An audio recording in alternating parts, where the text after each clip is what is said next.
Hello YouTube, it's Snowflarkyzemos, and I'm here today to show you my Master Duel Reversal Quiz deck profile. Reversal Quiz is a favorite deck of mine that I've played for quite a bit, and in older formats like Duelist Alliance era, it was one of my go-to decks for local and local tournament play. Very cool deck that revolves around the spell card Reversal Quiz, which is a card that essentially allows you to trade life points with your opponent. And because of that kind of effect, there's a build around deck where you can self burn yourself to really low life points and then switch life points with your opponent, giving them your low life and then following up with some combo cards that just will instantly burn them for the rest and essentially OTK them. So pretty cool, wacky, cheesy strat. Always can be a little decent because it's very non-interactive with your opponent. It's mostly worrying about what you're doing and doesn't care what your opponent's doing. The only thing it really cares about is if your opponent sets up negates, and you got to take care of those. But it's just a fun, wacky strategy that I really enjoy queuing up with ladder and on ladder and hitting people with. Very fun, and was pretty decent in climbing so far. So with that, we'll get into the card by card. Starting off with our monsters, we are playing 3 copies of Curry Photon. Curry Photon has a quick effect that you can send this card from your hand to the graveyard to pay 2,000 life points, and you take no damage this turn. So, it's a hand trap, which is pretty cool.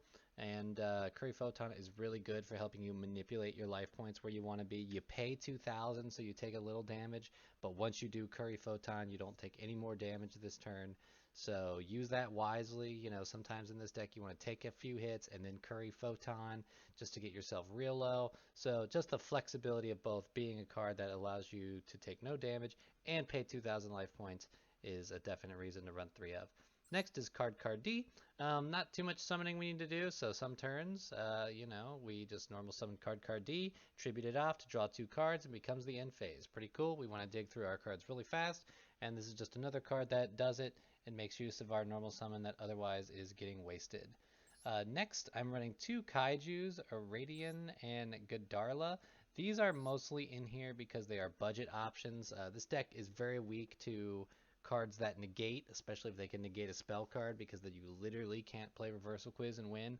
So you need to have a couple of these cards to tribute over their negators before you commit to your big play.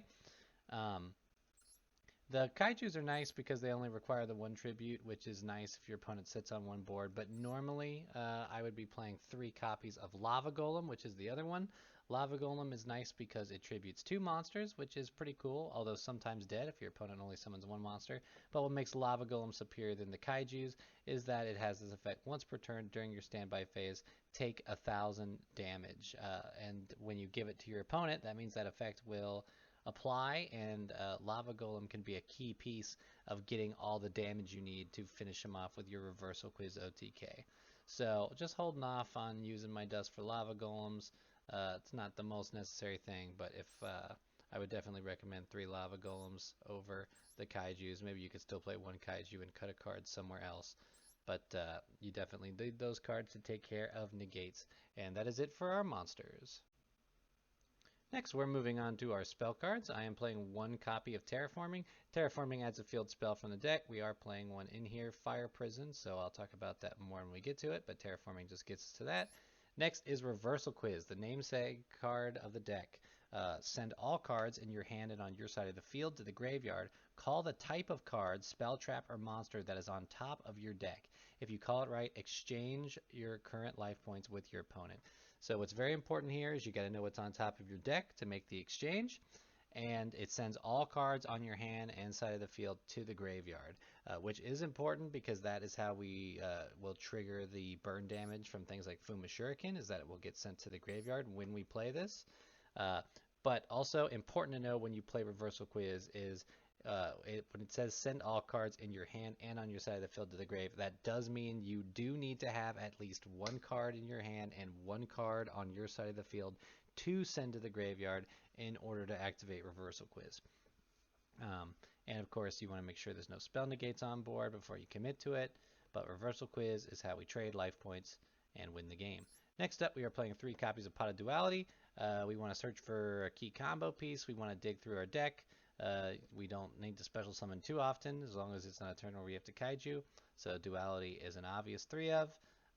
Get whatever card you need to follow up for another turn. Next, we are playing 3 copies of Pot of Extravagance. Now, you can't card D and Pot of Extravagance on the same turn, but that's fine. You can usually hold off for one and the other.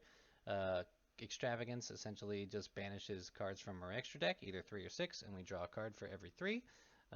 We can't use other draw effects the turn after this card resolves, which you got to keep in mind, which is why it doesn't work with card D. But, we want to dig through our extra deck. We're not summoning anything, so might as well get extra cards from it. Next is Fuma Shuriken. This is an equip spell that says equip only to a ninja monster. It gains 700 attack, but the only effect we care about is this second effect. When this card is sent from the field to the graveyard, inflicts 700 damage to your life points. So once we use Reversal Quiz to switch a life with our opponent, Fuma Shuriken is one of the ways that we immediately burn them for their remaining life. Essentially, you can set a Fuma Shuriken on the field, and then you play Reversal Quiz. That'll get sent to the graveyard. Reversal Quiz will resolve, switching life points, and then immediately after, Fuma Shuriken will resolve, burning them for 700 per Fuma Shuriken that you sent. So pretty sweet. Just, you need some, if you got 700, you just set one before you play Reversal Quiz. If you have more than that, you set multiple Fuma Shuriken.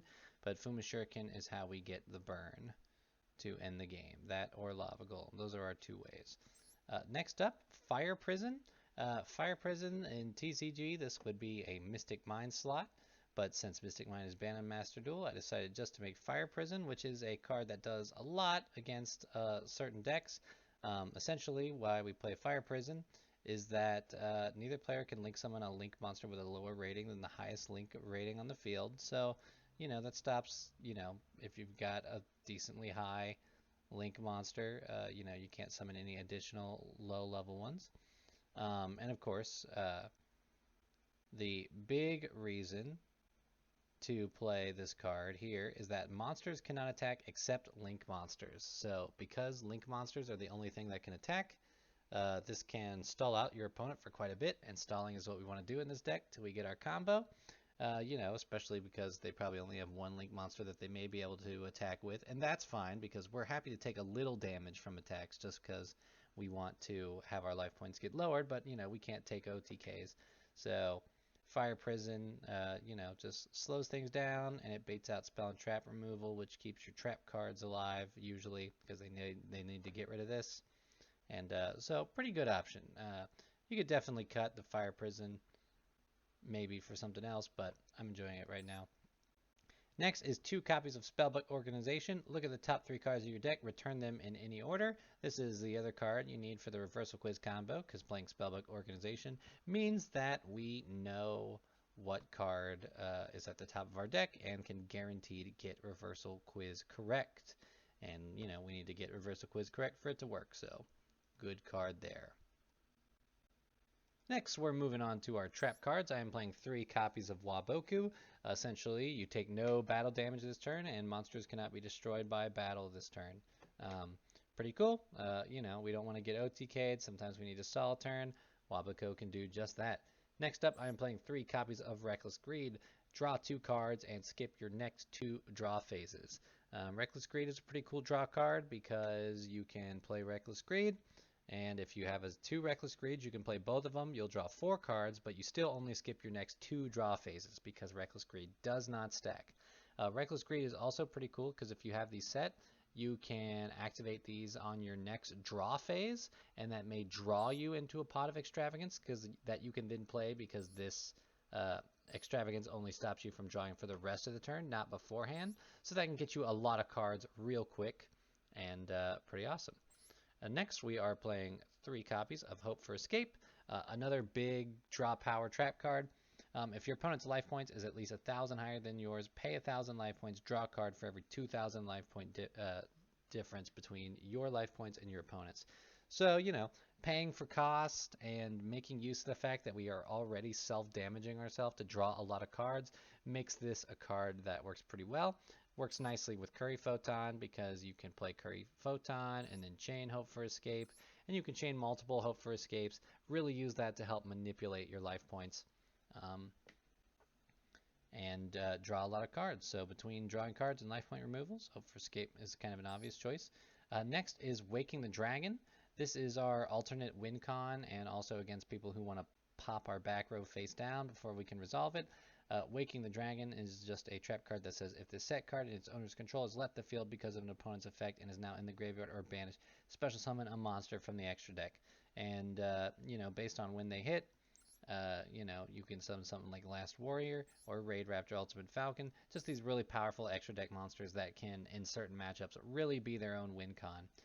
Very nice against decks that are playing Harpy's Feather Duster or Lightning Storm. Lightning Storm, of course, being very popular on Master Duel because one of the bundles gives you Lightning Storm with it. You just play Waking the Dragon for it. Next, I am playing 3 copies of Trap Trick. Trap Trick is really nice because we banish a normal trap from our deck except Trap Trick and set 1 card with the same name directly from the deck. We have quite a few normal traps in here. We can use it to get Waboco. We can use it to get Reckless Greed, which is really nice if we want to stack 2 Reckless Greeds. Say we already have 1 set, want to get the other down and stack them right away. Very nice to do. And of course it works with Hope for Escape, which is nice if we want to get multiple Hope for Escapes, or if we're in a good opportunity for Hope for Escape, want to get that off.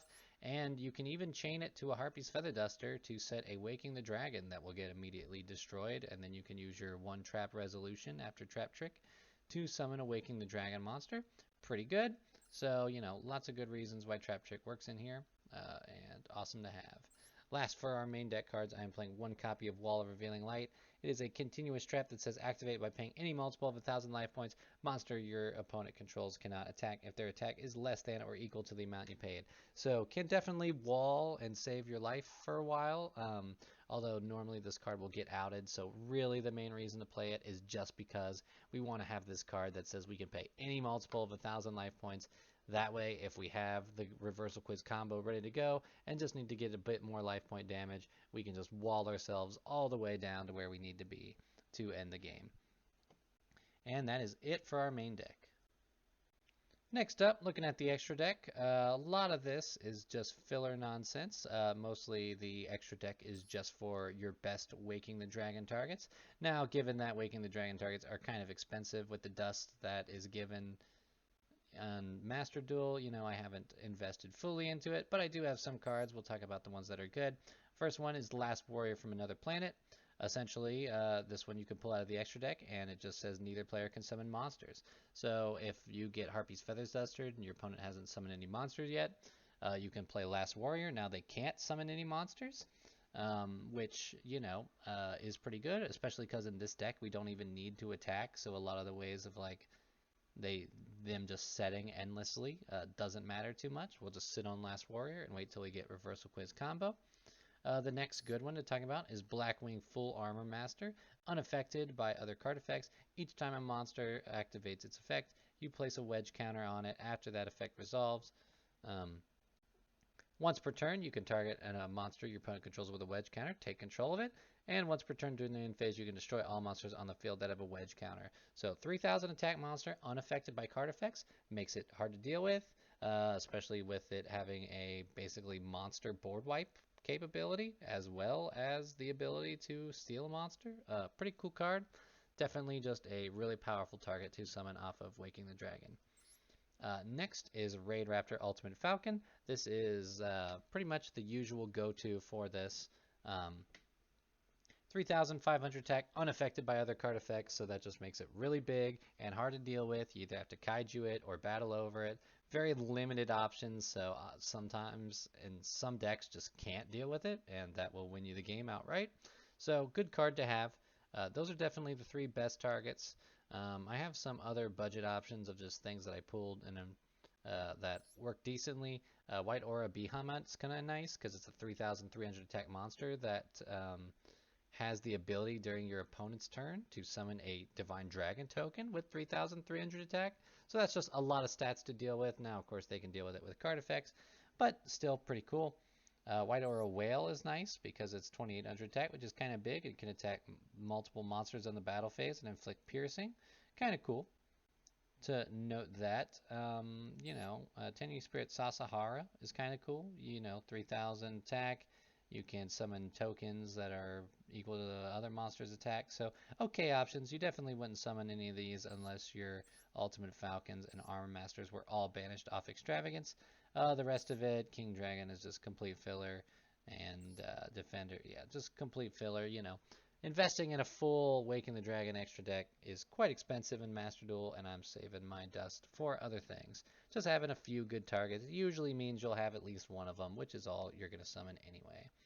So that is it for our extra deck. Alright, so here we got a duel replay to show the deck in action. Playing against another player here on the ladder. I'm going first. I got 5 cards in the hand. Curry Photon, Pot of Extravagance, Hope for Escape, Trap Trick. Pretty solid opener. So let's see that in action here.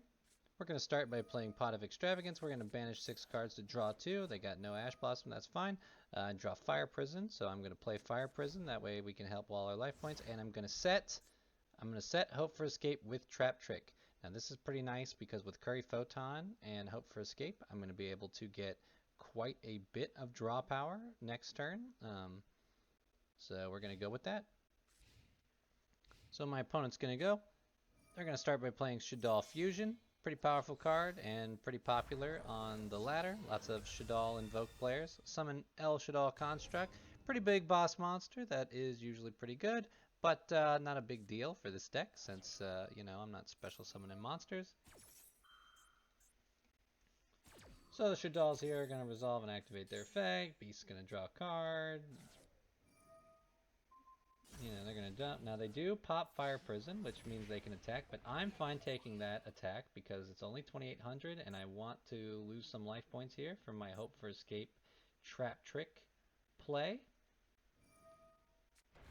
So I am going to activate Curry Photon to pay that life points. I'm going to use Trap Trick to set another Hope for Escape, and I am going to chain Hope for Escape to the Trap Trick. Now what's very important when you do this play is that you chain it in this order. You want Trap Trick to be the first trap card you play, and any other trap cards you want to chain afterward, because after Trap Trick resolves, you can only activate one trap card for the rest of this turn. So you want to make sure that you get all your others out of the way so that, you know, we don't miss the timing there. So Hope for Escape is going to draw us 2 cards because of our life point difference. We're going to banish a Hope for Escape and set another Hope for Escape. Curry Photon is going to resolve, and then our turn is going to change. We're going to draw, and during the draw phase, we're going to play Hope for Escape. Burn, we're going to draw 3 cards because of the difference in our life points, and get a bunch. So we have a bunch of cards here. I'm going to play Terraforming, get another copy of Fire Prison out of the deck. I will then play Pot of Duality. We're going to look for something that we really want. Given those cards are revealed, I'm going to take the Kaiju in case they set up a negate. I am then going to play Fire Prison, hoping to use it to stall time. Set our 2 traps, play card D, tribute it to draw 2 cards. Very nice. Alright, I'm going to start my turn by playing Wabuko. I do it preemptively before they set up a negate, and because I'm at 1,200, so I'm already pretty low on life. They summon Alistair, and I play Trap Trick. I fire it off early just because if he goes with Makaba and as a trap card to negate trap cards, I want to get that out of the way. So I'm going to play Reckless Greed right now, draw 2 more cards. Now they go with Invoked Kaliga. This one's pretty nice. Each player can only attempt to activate 1 monster effect per turn, and each player can only attack with 1 monster during each battle phase. Perfectly fine with either of those. Don't care about monster effects, don't care about battle. They're going through their Shaddoll plays here and ending their turn. Now my draw phase is skipped because I use Reckless Greed, but that's alright. I'm going to use a Duality to get something that I want. Looks like I'm just going to grab a Fuma Shuriken. Now I have enough damage, so basically all I gotta do is get to the reversal quiz. I've set Waking the Dragon and Trap Trick. We're moving on to the next turn.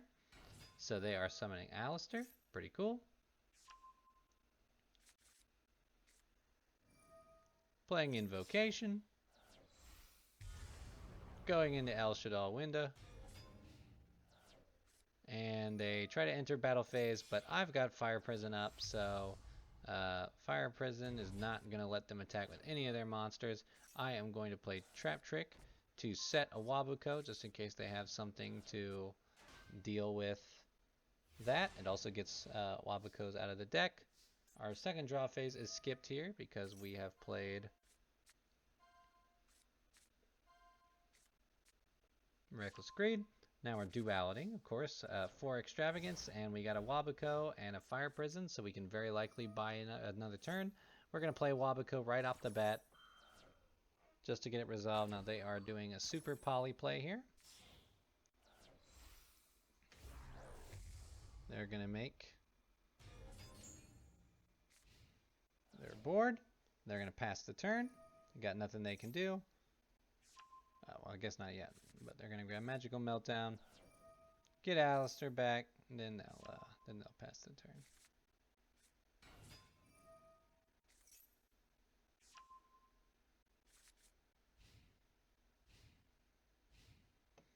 Alright, so moving on, it is now back to me. I draw, because my Reckless Greed is up. Now I play one of my spellbook organizations here because I want to try to see if I can find Reversal Quiz in my last 12 cards and get it on the next 2 cards so I can get it off of Extravagance. I play Extravagance, to which I do draw Reversal Quiz. I play the second Spellbook Organization just to stack my deck how I want it. I set my 2 Fuma Shurikens and then play Reversal Quiz. See, given that I have 1,200 life points, as long as I make the call, our life points will switch, and I'll have 8,000, and then they will have 1,200, and my 2 Shurikens, which will go to the grave right now, will burn them for 700 each, which is 14. So let's see it in action. Let's see, I call Monster because I put Lava Golem on top of the deck. We switch life here. And then immediately after it, the 2 Fuma Shurikens resolve. One burns for 700, and the other burns for 700. Very funny to watch that animation of the life points without a monster attacking. But that is Reversal Quiz in action. Alright, well that is it for the Reversal Quiz deck profile. Very cool that I could build this deck on here, and it didn't cost me too many resources. It does stink that Reversal Quiz is a super rare, and it is kind of hurt that Reckless Greed and Hope for Escape are also both super rares. A lot of these others, like the Duality and the Extravagance and the Lava Golem, translated to other decks I'm doing, as well as the Waking the Dragon package. So it wasn't too hard on the budget, but you know, that's how it goes. It's as one of my favorite decks, it's definitely worth the dust. And you know, if you build it right, it's actually a pretty solid deck. Good enough. Just a lot of it depends on if you can have your kaijus and whatnot to stop the negate monsters when you need to. You always got to keep them in check. That'll kind of make or break this deck. But it's pretty awesome. Very fun. I like the wacky alternate win con, and you can use this kind of Hope for Escape Reckless Greed engine to play a lot of different things, like Jackpot 7, which I know is on here, but I believe Jackpot 7 is also a super rare. Yeah. And things like that. All pretty cool stuff that glad, you know, that I'm going to certainly make use of these cards in the long run. And be playing a lot of this going forward. So hope you enjoyed the deck profile. Let me know what you think about Reversal Quiz. If this is something you'd want to run into against on ladder. Hope you enjoyed it. I'll catch you all in the next one with more Master Duel content. See you in the next one.